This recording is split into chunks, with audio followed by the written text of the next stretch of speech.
A torcida vascaíno, é hoje. Hoje não é dia de Vasco da Gama, mas é dia de Vasco da Gama. Hoje o nosso Cruz Maltino não entra em campo, mas hoje o Clube de Regatas Vasco da Gama completa 126 anos. 126 anos da nossa grande paixão. 126 anos do nosso grande amor, do nosso primeiro amigo. Daquele clube que tanto nos decepciona, mas também tanto nos apaixona. É difícil falar sobre Vasco. Eu quero aqui, neste Acorda Vascão, iniciar com um textinho. E leio ele a vocês agora, que diz assim: 126 anos do Clube de Regatas Vasco da Gama, dia 21 de agosto de 2024. Nesta data, em 1898, um grupo de 62 pessoas, em sua maioria imigrantes e comerciantes portugueses, se reuniram no bairro da Saúde e tomaram uma decisão que mudou os rumos da história e das nossas vidas. Nasceu o Clube de Regatas Vasco da Gama, um clube que na sua origem surgiu para a prática do remo. No entanto, o tempo provou que o Vasco sempre transcendeu. Um clube de remo que se expandiu para o futebol, virou um clube poliesportivo, se consolidou como um pilar social no Brasil, ultrapassou as fronteiras estaduais e chegou aos quatro cantos do mundo. Essa é a tônica do Vasco. Sempre nadar contra a corrente, incomodar o status quo, superar todas as barreiras impostas pelos detratores e conquistar seu espaço na marra. O Vasco é uma força da natureza, para a alegria de milhões e tristeza dos calhordas. Esse clube jamais acabará. Muito pelo contrário, nosso destino, apesar de todos os pesares, é o topo. Não importa o tempo em que estivermos distantes, uma hora ele sempre volta para o nosso colo. Também pudera. Glórias, lutas, vitórias. Essa é a nossa história. Que é para poucos. Nossas conquistas e nossos orgulhos nem todos podem ter. Somos privilegiados. E que nunca esqueçamos que a nossa instituição possui dimensões incalculáveis. Sim, é um colosso. Parabéns, Vasco. Obrigado, Vasco. Seu povo sempre estará aqui para honrar a camiseta. Meu amigo, esse texto é lá do Nils Colina, uma página aí do Twitter, muito legal, página grande aí, que fala diariamente, tinha muitos torcedores vascaínos. Eu vi esse texto ontem nas redes sociais e eu falei, cara, não tem outro texto para abrir esse Acorda Vascão de hoje que senão esse. Um texto que representa muito. Esse é o Vasco. O Vasco é meu, o Vasco é seu, o Vasco é do branco, o Vasco é do preto, o Vasco é do pardo, o Vasco é do chinês. Esse é o Vasco da Gama. É o clube do povo, é o clube de todos, para todos. Um clube que supera barreiras, um clube que supera limites, um clube que quebra tabus, um clube que acaba com o racismo à época que não permitia que pessoas negras jogassem o futebol. E falando um pouquinho aqui, até dando um desabafo. Eu não sou negro, né? Nitidamente, é claro. Isso é nítido de se ver. Mas é bom pra caramba saber que o meu clube, que o seu clube, que o nosso clube, lá atrás, há 101 anos, que vai se completar agora em 2024, ele deu uma resposta a uma elite branca que não deixava negro jogar. Volto a repetir, eu não sou negro, mas tenho familiares negros, meu pai é da cor preta. Então, isso é muito legal de se ver. Que o Vasco, ele me representa, mas representa muito mais o meu pai, talvez representa muito mais você. Pelo Vasco hoje, o esporte é diferente. É o Vasco, cara. É o Vasco. Muita coisa se diz só nessa palavra. Vasco da Gama. É diferente. 126 anos do maior clube do mundo. Ai, que bom. Que bom, é emocionante, cara. É emocionante. Mas enfim, tá só no início, né, desse Acorda Vascão. Um Acorda Vascão desse jeito não poderia ser diferente. Antes, porém, de começar de fato, né, trazer muita informação, vamos falar sobre reforço, vamos falar sobre esse confronto aí da Copa do Brasil. Ontem a gente não colocou, né, um Boa Noite Gigante, não tivemos o último vídeo do dia, então a gente vai trocar uma ideia com vocês sobre esse confronto das quartas de final.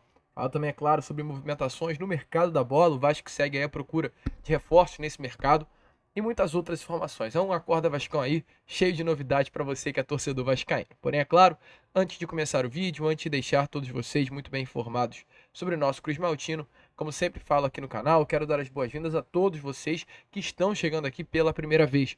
Para quem ainda não me conhece, muito prazer, eu sou o Lucas e você está no canal do Gigante Vasco, o canal do torcedor vascaíno. E é claro, né, Vascão, você que está aí do outro lado ainda não é um inscrito do nosso canal, pô, não perca tempo, cara. Se inscreva, não há dia melhor para você se inscrever do que hoje. Estamos aí quase, inclusive, chegando aos 138 mil inscritos. Faltam poucos, a gente está chegando muito rápido a números maiores, então contamos muito com você. Não sai desse vídeo sem se inscrever, deixar o seu like, curtir o nosso vídeo, compartilhar aqui o nosso canal para fazer com que cada vez mais pessoas possam chegar ao canal do Gigante Vasco. Show, Vascão? Bora então, sem muita enrolação, né? Falar logo de Vasco da Gama, porque temos muitas novidades a trazer. Hoje é aniversário do nosso Cruz Maltino. Nós diariamente já ganhamos presente desse grande clube. Inclusive hoje você aí, ó, saia com a sua camisa na rua, tá? Vista Vasco. Hoje é dia de vestir Vasco. Tá acordando agora? Tá saindo de casa daqui a pouco? Já pega a sua camisa do Vasco dentro do armário e saia. Hoje saia de Vasco da Gama. Segunda-feira teremos um jogo importante pela frente. Vasco hoje se prepara no CT Macir Barbosa para essa grande partida contra a equipe do Atlético Paranaense, que vai acontecer na próxima segunda-feira pelo Campeonato Brasileiro. Mas o Vasco da Gama também enfrentará o Atlético na mesma semana, porque ontem foi divulgado o sorteio das quartas de final da Copa do Brasil e tivemos aí também definido esse confronto entre Vasco e Atlético Paranaense também nas quartas de final. Então o Vasco enfrenta o Atlético na segunda pelo Brasileiro, enfrenta o Atlético na quinta-feira pela Copa do Brasil, também em São Januário. Então Vasco da Gama enfrenta o Atlético segunda em São Januário. Na próxima quinta também no mesmo São Januário enfrenta o mesmo Atlético Paranaense. Domingo enfrenta o Vitória e fecha esse confronto na outra semana, provavelmente também na quinta ou na quarta-feira, enfrentando o mesmo Atlético dentro da Arena da Baixada. Então, dos próximos 4 jogos do Vasco, 3 são contra a mesma equipe. Além de Vasco e Atlético, temos também no chaveamento definido pela competição Flamengo e Bahia, Corinthians e Juventude e São Paulo e Atlético Mineiro. Caso o Vasco passe pelo Atlético Paranaense, é isso que a gente quer e é isso que a gente espera. O Vasco enfrentará ou Atlético Mineiro ou São Paulo. Inclusive, abrindo um grande parênteses aqui, a gente vai trazer mais detalhes sobre esse confronto. Aliás, vamos fechar, né, as informações, depois a gente passa para a opinião. Vasco e Atlético Paranaense já se enfrentaram 2 vezes nos confrontos de Copa do Brasil. A primeira vez em 1997. À época, o Atlético Paranaense avançou. O jogo de ida foi 3-1 para o Atlético jogando no Paraná. E o jogo de volta 4-3 para o Vasco aqui no Rio de Janeiro. Porém, como à época havia ainda, né, ali esses gols fora, o Atlético Paranaense acabou se classificando, mas mesmo assim não haveria nem sequer necessidade desse gol fora, né? Critério de desempate. E o jogo, o segundo confronto entre as equipes aconteceu no ano de 2011. Curiosamente, o ano que o Vasco da Gama foi campeão da Copa do Brasil, curiosamente, na mesma fase, também nas quartas de final. O jogo de ida, porém, foi diferente. Não foi em São Januário, mas na Arena da Baixada, 2-2. E o jogo de volta em São Januário foi 1-1. À época também havia esse sistema de gols fora vale 2, critério de desempate. Então, como o primeiro jogo foi 2-2 na casa do Atlético e o jogo de volta foi 1-1, o Vasco fez mais gols fora do que o Atlético Paranaense, conseguiu se classificar exatamente nesse critério do gol de desempate. Volto a repetir, 2011, primeiro título do Vasco da Copa do Brasil. 2011, nas mesmas quartas, Vasco e Atlético Paranaense se enfrentaram. Isso já aconteceu nesse ano. O Vasco, ele enfrenta, aliás, não aconteceu não. O Vasco enfrentou aconteceu no ano passado, onde o Vasco enfrenta o ABC, mas o Vasco acabou não passando do ABC de Natal. Mas assim, dá pra passar. Dá pra passar. O que eu acho sobre essa partida?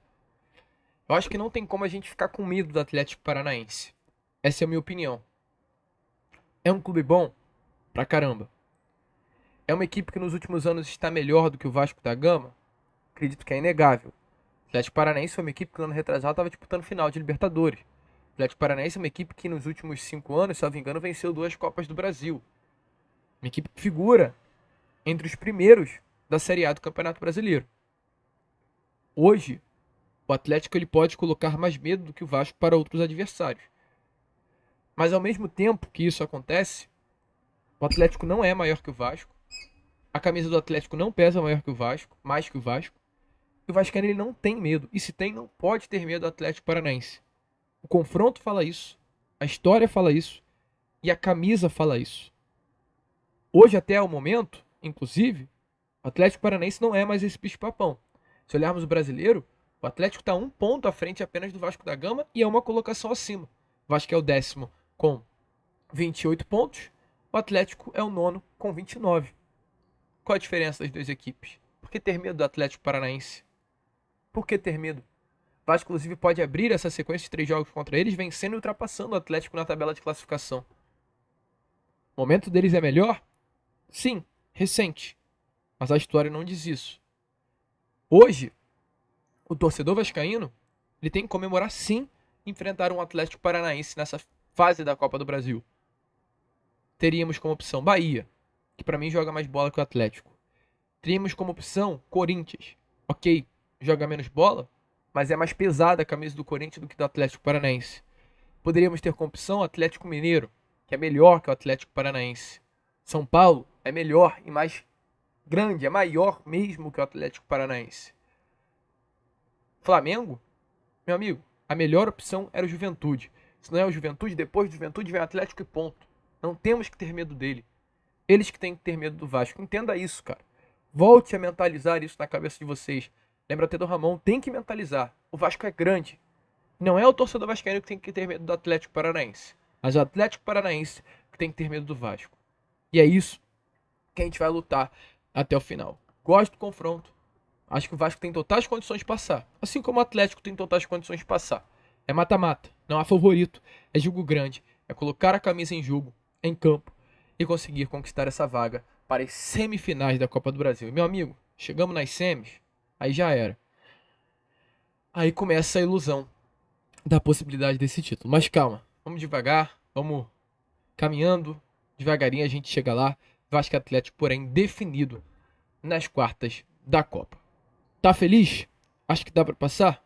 Deixe a sua opinião nos comentários. E ontem, nesse sorteio, tivemos aí, né, a presença de Pedrinho, representando o Vasco da Gama, além também da presença de Carlos Amodeu, que é o CEO do Vasco da Gama, Marcelo Santana, diretor executivo, e Alain Belaciano, que é o atual presidente da Assembleia Geral do Clube de Regatas Vasco da Gama. E é claro, o Pedrinho falou nesse sorteio, né, que ocorreu aí na CBF, falou um pouquinho com a imprensa, trouxe alguns detalhes importantes sobre o futuro do Vasco da Gama, e a gente traz aqui a vocês algumas palavras do próprio Pedrinho.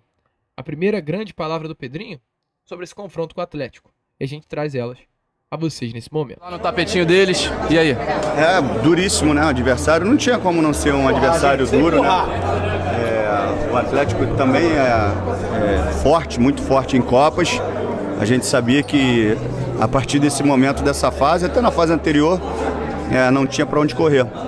A gente tem que entender agora que é um momento importantíssimo nessa fase, jogar a vida, né, no Brasileiro e também na Copa do Brasil, com um adversário que a gente sabe que, como eu já falei, que é muito forte em Copas.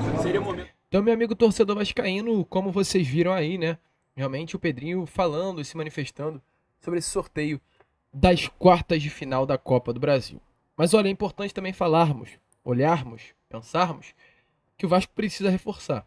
O Vasco hoje tem um elenco bom, um elenco que sustenta, na minha opinião, a permanência na elite do futebol brasileiro, mas não pode pensar em coisas grandes. Para pensar em títulos, é preciso ter um grupo forte. E o Pedrinho, é claro, respondeu também sobre essa questão, sobre a chegada de reforços, sobre a questão da folha salarial.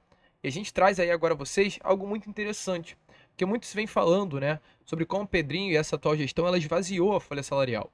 Tivemos a saída do Medel, a saída do Cleiton, a saída do Zé Gabriel, a saída do Praxedes, a saída do Serginho, negociações que estão travadas, mas a expectativa é que retornem da saída do Galdamez, a busca pela saída do Rossi. E o Pedrinho, ele revelou aí nessa entrevista coletiva exatamente sobre essa folha salarial inchada hoje do Cruz Maltino. E dentre esses nomes citados por Pedrinho, inclusive o nome citado por Pedrinho, é exatamente o Galdamez, um jogador que recebe muita grana por mês, quase 500 mil reais, e nem sequer relacionado está sendo. Dê uma olhada aí nas palavras do presidente Cruz Maltino. Porque, para deixar claro, assim, eu vou ser muito respeitoso com as finanças do clube. Eu não vou fazer nada que eu possa prejudicar ainda mais financeiramente o clube. Nós tivemos gestões anteriores, inclusive a do antigo sócio, de muita irresponsabilidade financeira, que para mim seria muito fácil ter a mesma prática. ser irresponsável financeiramente e me garantir fazendo a vontade de todo mundo. Eu tenho que ser responsável, eu tenho um CEO, eu tenho um CFO, que me dão todo o respaldo do que eu posso e do que eu não posso. A noção dos valores dos contratos e de uma forma muito rasa e muito vazia, elas falam assim, tem que enxugar a folha, como se nós não soubéssemos que nós temos que enxugar a folha. Só que nós estamos falando de uma folha superfaturada, de um orçamento financeiro que não é compatível com as receitas, de um planejamento financeiro que foi feito contando com um aporte que ele nunca ia acontecer. Então foi uma folha completamente exagerada financeiramente. Então os jogadores que dentro de uma avaliação da gestão esportiva que precisariam, obviamente, de buscar outros caminhos, eles não são fáceis de serem diluídos. Nós estamos falando de valores muito altos desses atletas que os outros clubes não querem pagar. Então, para as pessoas do lado de fora é muito fácil, libera esse, só que eu estou falando de valor desproporcional ao rendimento. Então, os próprios clubes que estão em negociação com a gente para receber alguns atletas, até a metade do salário desses atletas é muito alto para eles. Então, assim, é muito difícil. Então, o dia a dia, para quem está ali no dia a dia, é um cenário totalmente diferente do que as pessoas comentam. Então, do lado de fora, contrata esse, dispensa aquele, é muito fácil. Mas ali dentro as coisas são bem diferentes. Presidente, então, meu amigo torcedor vascaíno, como vocês viram aí, né, as palavras realmente do presidente Pedrinho. Mas o Vasco precisa reforçar. Mesmo sem investimento, o Vasco busca nomes no mercado. E a grande priori, né, do Vasco da Gama, após o acerto com o Jean Menezes, é um zagueiro. O Vasco da Gama vai buscar um zagueiro no mercado da bola.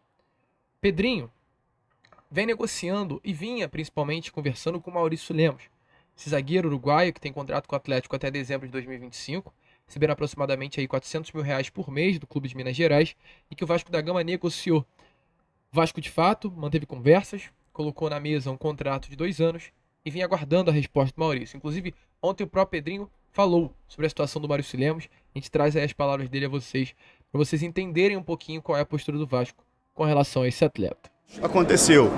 Com relação ao Menezes, está bem encaminhado. Obviamente, a gente negocia outras posições com relação a isso. Umas acontecem, outras não. É como se a gente estivesse procurando uma posição e não uma posição que, obviamente, a gente identifica com mais necessidade. As negociações acontecem, umas têm mais facilidade para andar. Bom, então, como vocês viram lá, né? Pedrinho falando que a proposta está na mesa do Lemos, não houve resposta, mas ao mesmo tempo também o Vasco hoje não está preso no atleta, que corre por outros nomes no mercado. E o que eu tenho a trazer aqui a vocês é que nesse momento realmente as coisas não devem andar, tá? O jornalista Lucas Tanaka, na tarde de ontem, ele confirmou que nesse momento o Maurício Lemos recusou a proposta do Vasco da Gama. Atlético Mineiro e Vasco chegaram a se acertar, mas o atleta não fechou com o Cruz Maltino. Não temos um motivo específico por conta disso, mas é aquilo que a gente já comentou com vocês, não sei se vocês lembram. Mas eu sinto que essa situação do Maurício do Vasco é muito uma situação de banho-maria. É uma situação em que o Vasco formalizou uma proposta, uma situação que o Maurício tem a proposta em mãos, mas ao mesmo tempo também é uma situação que o Maurício não quer o Vasco não tem o Maurício como prioridade. Então tá um banho-maria. Se o Maurício quiser o Vasco, sim. Se tiver outro clube na mesa, o Maurício vai aceitar. Assim como também para o Vasco, se tiver outro zagueiro na mesa, o Vasco da Gama vai correr atrás pelo zagueiro. Se chegar ali faltando 5 dias para fechar a janela, o Maurício não vê nenhum clube e o Vasco não vê nenhum zagueiro, as partes vão se acertar e fechar negócio. Essa é a situação que é clara, esse feeling que a gente tem que trabalhar aqui por esse lado, que entende que está acontecendo. É um nome que o Vasco gosta, assim como também o Maurício é um clube que olha o Vasco da Gama como um clube que é uma boa possibilidade, mas não é prioridade de nenhuma das partes a ver nas cenas aí dos próximos capítulos. O certo é, o Vasco segue no mercado, segue buscando reforços, segue à procura de jogadores. E o Pedrinho, inclusive, ele confirma, tá? Que realmente o Menezes está muito avançado, é um nome aí que está praticamente fechado com o Cruz Maltino, e a gente traz aí as aspas do Pedrinho a vocês nesse Acorda Vascão. Não vou falar o nome, mas aconteceu. Com relação ao Menezes, está bem encaminhado. Obviamente, a gente negocia outras posições com relação a isso. Umas acontecem, outras não. É como se a gente estivesse procurando uma posição e não uma posição que, obviamente, a gente identifica com mais necessidade. As negociações acontecem, umas têm mais facilidade para andar. O Menezes está bem encaminhado, a gente espera que isso aconteça o mais rápido possível. Então, meu amigo torcedor vascaíno, é sobre isso. Maurício Lemos dificilmente virá. Vamos ver aí as cenas dos próximos capítulos. Tinha Menezes chegando, expectativa que desembarque no Rio de Janeiro nessas próximas horas. E a procura segue aí ativa no mercado até o final dessa janela. A gente vai ficando por aqui. Esse foi o nosso Acorda Vascão. Primeiro vídeo dessa quarta de Vasco, 126 anos de idade. É muito bom ser Vasco da Gama. Que vamos, se inscrevam, compartilhem. E como sempre falamos aqui, saudações vascaínas.